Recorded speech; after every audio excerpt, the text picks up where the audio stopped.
Des partisans d'Olivier Falorni qui le congratulent sur le parvis de l'hôtel de ville, une image que l'on n'avait pas vue à La Rochelle depuis des années et un signe qui ne trompe pas. Avec plus de 66% des suffrages sur la circonscription, c'est une victoire éclatante pour le député sortant, d'autant plus que le premier tour ne laissait pas aussi clairement présager la plate couture.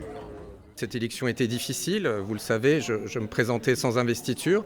J'étais quelque part prise en étau entre deux grandes coalitions, le NUPES d'un côté et La République En Marche de l'autre.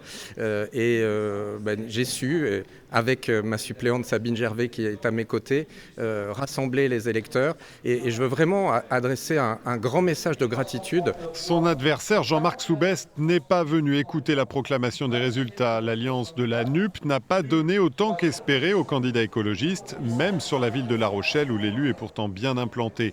Les électeurs ont, semble-t-il, été plus séduits par le discours d'indépendance d'Olivier Falorni. Moi, je me prononcerai en faveur en fonction des textes, en fonction du contenu des textes et non pas en fonction de son auteur. Si le gouvernement est amené à faire de bonnes propositions, je les soutiendrai. Donc je suis plus que jamais indépendant, constructif, positif, parce que notre pays a besoin d'avancer et ne doit pas être bloqué pendant 5 ans. Un troisième mandat qui commence donc au mieux pour Olivier Falorni, dont la voix à l'Assemblée sera certainement écoutée et forcément très courtisée.